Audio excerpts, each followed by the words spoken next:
Kalau ditanyakan sejauh mana saya punya keyakinan, ya kalau buat saya yang menekuni dalam jangka yang panjang, saya ingin mengatakan PKI drill comeback. Ya sesungguhnya kesungguhan untuk bangkit itu diawali dengan satu pernyataan yang tegas dari Sudisman pada persidangan di Mahmilub tahun 1967. Walaupun PKI sudah rusak berkeping-keping, saya punya keyakinan bahwa PKI akan hidup kembali karena PKI itu adalah anak zaman yang dilahirkan oleh zaman. Kalau buat saya PKI memang bangkit kok, dan dalam beberapa kali perdebatan saya dengan mereka, ya mereka sendiri ya, kalau disebut mereka kan tadi sepakat kita menyebut nama-nama mereka ya. Tapi kata kuncinya proses pertumbuhan mereka memang dilakukan dengan pola-pola pengkaderan, pembangunan jaringan.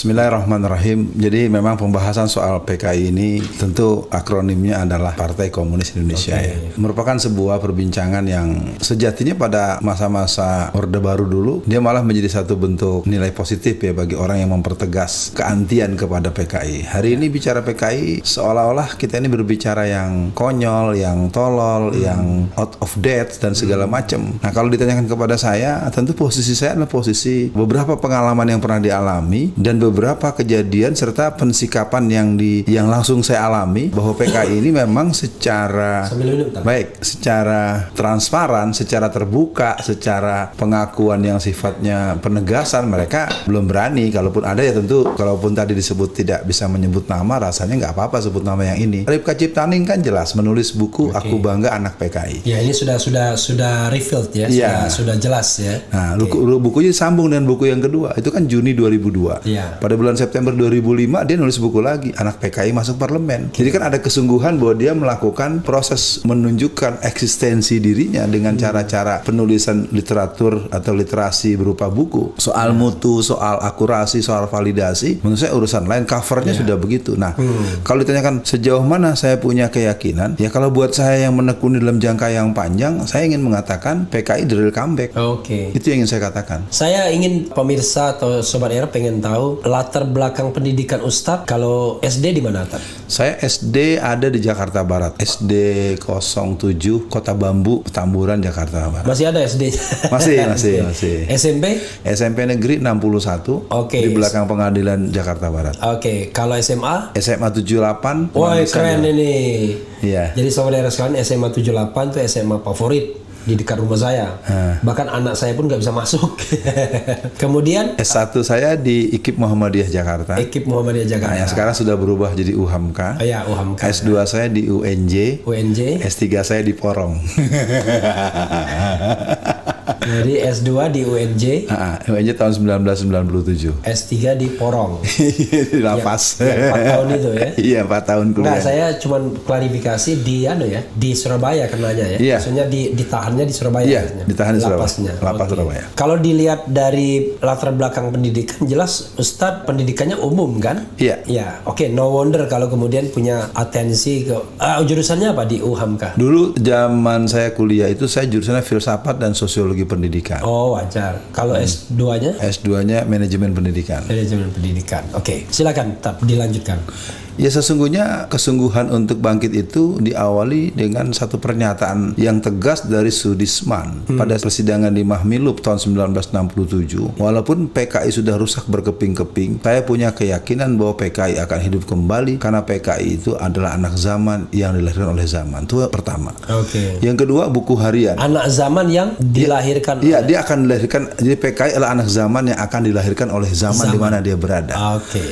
Yang kedua, buku harian dari orang yang bernama Dita Indasari. Dita Indasari hari ini adalah seorang pejabat di sebuah institusi kementerian tertentu. Seorang bisa tahu siapa dia dan di mana dia hari ini. Nah, dia menulis dalam buku hariannya per tanggal 16 bulan April tahun 1996. Yang kita ungkapkan adalah fakta ya? Iya. Fakta dan dia sempat ditangkap oleh polisi waktu itu. Dan kemudian dia dilepas. Walau alam saya nggak tahu prosesnya. Nah, Dita Indasari salah satu orang yang mungkin dikenal ikut membidani kelahiran PRD. Dan PRD itu merupakan sebuah kelembagaan kelembagaan yang saya secara, karena memang saya melakukan penelusuran, kebetulan saya bawa juga nih, karena seperti ini kan, ini adalah ADART PRD yang pernah keluar ya. Jadi mereka menolak takluk di sini sangat persis apa yang tercantum dalam konstitusi PRD, persis dengan apa yang tercantum dalam ADART PKI hasil Kongres atau Muktamar atau Munas PKI tahun 1954. Jadi sebenarnya kalau dari landasan-landasan konstitusi organisasi ada kesungguhan. Nah, terus kalau yang lain-lainnya, memang mereka ini apa ya, kalau boleh dibilang lebih banyak menggunakan strategi komunis putih. Jadi mereka menggarap anak-anak di kampus-kampus perguruan Islam. Itu ada MK juga itu. Ya, kalau MK ini saya hanya ingin jadi ini adalah bagaimana pemulihan orang-orang PKI hak untuk dipilih. Iya, akhirnya kan dia boleh jadi anggota DPR segala macam. Dan ini merupakan satu fakta bahwa kita dengan mereka juga welcome kok. Nah, kita tidak ingin lalu dianggap, tapi ternyata kan sekarang akhirnya ya begitu. Tapi jangan salah, itu yang mengajukan itu tidak hanya ex-PKI, sobat daerah sekalian, putusan MK, tapi juga beberapa tokoh seperti Deliar Nur, kemudian siapa lagi. Jadi ada tokoh-tokoh juga yang mengajukan karena mereka berpikir tentang rekonsiliasi ya. Oke, silakan Ustaz. Ya, yang jelas buat saya kalau disebutlah misalnya soal pemulihan hak politik PKI, saya tidak ada masalah. Ya, tapi kan kemudian mereka ketika sudah mulai punya posisi di mana-mana, mereka punya tindakan-tindakan yang menurut saya mempertegas penampakan mereka. Ya, misalnya kalau buat saya konsideran daripada undang-undang HIP yang kemarin seperti soal itu kan dengan terang mereka menganulir atau menghilangkan atau menganggap tidak perlu dicantumkannya TAP MPRS nomor 25 atau 66 yang sebelumnya sempat diketahui ada. TAP MPRS itu tentang pelarangan komunisme, ideologi komunis dan PKI ya. Iya. Jadi kalau mau dibilang hari ini ya mereka akan terus bilang kami bukan, kami tidak, PKI-nya mana. Ya tapi kelakuan, sikap, cara mereka menghadapi orang-orang yang berbeda dengan mereka. Ya kalau mau diteruskan kita bisa banyak berhadapan. Pelecehan-pelecehan yang dilakukan itu kan kalau ditarik itu nggak semata-mata kebebasan berekspresi kalau menurut saya. Ya apalagi yang terakhir tuh ada seorang ibu ya, ibu titik-titik yang mengatakan siapa orang yang belajar bahasa Arab dia akan menjadi Taliban. Nah, itu kan kalimat itu kalau saya yang memang menekuni gerakan komunisme PKI, saya telusuri bahwa dia seorang putri dari tokoh PKI di Jawa Barat. Saya tahu orangnya dan saya tahu namanya, tapi kan kita sepakat kita ingin melihat bahwa ini kok jadinya terang benderang. Misalnya tahun 2016. 2016 itu ada sebuah desa di sebuah kabupaten di Jawa Tengah, itu seorang tokoh PKI tahun 60-an yang usianya 70-80-an tahun itu membuat sekitar 2000 kaos berlogo Palu Arit dan mewajibkan satu kampung itu menggunakan itu. Nah, sampai pihak Babinsa, pihak katakanlah Linmas segala macam tidak sanggup. Nah, itu saya tahu ketika saya memberi pembekalan di masyarakat di sebuah pesantren dan itu dipersoalkan oleh masyarakat. Nggak ada yang berdaya, Pak. 2 hari 2 malam kami diwajibkan menggunakan kaos Palu Arit. Pertanyaannya kok bisa? Padahal kita masih punya Undang-Undang nomor 27 tahun 1999 pasal 107 ayat A sampai E. Itu sebenarnya sangat terang benderang. Dan kenapa kemudian orang itu undang-undang soal apa ya? Undang-undang itu kalau nama judulnya saya apa ya kalau Undang-Undang nomor 27? Ya, nomor 27 tahun 1999 pasal 107 yang isinya rangkaiannya dari A sampai E itu barang siapa orang yang menyebarkan paham komunisme, Leninisme, Marxisme, perubahan kitab undang-undang hukum pidana ya. Dengan kejahatan terhadap keamanan negara. Nah, dia mendapatkan ancaman hukuman itu bervariasi tergantung daripada kesalahan yang dia lakukan. Pasal berapa tadi Ustaz? 107. 107. Ini enaknya kalau era internet kita langsung bisa buka ya kan? A sampai E. Oke, ini ada tambahan ya.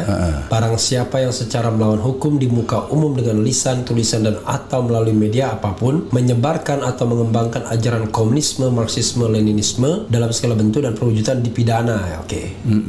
Ya kan aneh kan ketika orang-orang seperti itu kemudian mengekspresikan, menampakkan, menampakkan simbol segala macam. Justru ya saya sendiri sampai sekarang masih bertanya-tanya kok orang seperti saya yang mengingatkan bahaya itu malah saya yang mengalami satu proses Waktu itu kenapa undang-undang ITE? Iya. Penyebaran kebencian atau kalimatnya ya begitu. Katanya saya menyampaikan sesuatu yang tidak menyenangkan segala macam itu aja. Kalau buat saya PKI memang bangkit kok. Dan dalam beberapa kali perdebatan saya dengan mereka, ya mereka sendiri ya kalau disebut mereka kan tadi sepakat kita nggak menyebut nama-nama mereka ya.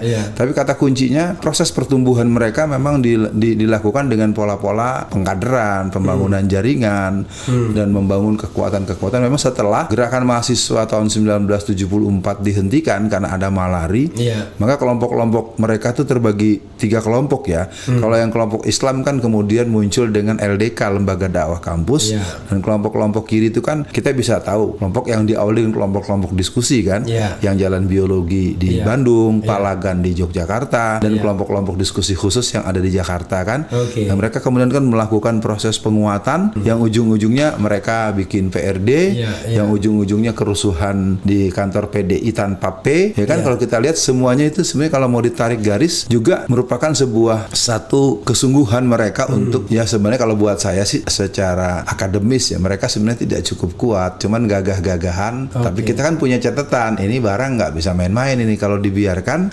Mereka berkembang terus, menguat, dan akhirnya terjadilah beberapa tindakan-tindakan yang mereka lakukan. Misalnya insiden di UKI pada tanggal 13 November tahun 1998 yang dialami oleh seorang mahasiswa muslim dari Ambon yang tergeletak di jalan, yang matanya dicocor dengan bambu, yang kemudian maaf ya kemaluannya pun ditusuk dengan benda tajam, dan dalam keadaan itu itu proven ya. Iya, dan saya bawa tuh ada sempat kita persoalkan ini siapa yang berani berbuat seperti ini, dan artian mungkin kalau lalu menyebut PKI sebagai sebuah kelembagaan enggak lah ya, tapi semangat untuk memperlakukan manusia dengan cara seperti itu kita tidak pernah dikenalkan. Itu kita ditata P4, kita diajak untuk pendidikan moral Pancasila, kita ini kemana nih arahnya. Nah ketika kita lihat kan muncul kelompok-kelompok Forkot, Komrad, Kamret segala macam, dan kalau kita tarik mereka sekarang ini dengan akar sejarah mereka, dan kita tarik mereka sekarang ada di mana. Waktu itu kan saya sempat, posisi saya saat itu tahun 98, Fahri Hamzah ketua kami M2, Anas Urbaningrum ketua HMI, saya ketua Hamas. Hamas ini adalah satuan 52 jaringan kampus yang Hamas itu apa? Hamas itu himpunan mahasiswa muslim antar kampus. Nah kita punya ada bedanya, nggak ada Hamas Palestina itu. Kalau itu pastinya bukan, tetapi jiwa kita adalah memberikan counter attack secara langsung kepada kelompok ya tentu pastinya belum disebut mahasiswa komunis, tapi mahasiswa kiri yang terus menerus ya mengungkapkan melakukan sesuatu yang kita lihat penampakan kemudian ya mereka ada di tempat-tempat yang mempertegas permusuhan. Ya saya sebagai mahasiswa muslim, wah ini mereka memang cenderung pada kiri dan akhirnya mereka bagian daripada kerja-kerja yang mengarah kepada kebangunan kembali PKI tersebut.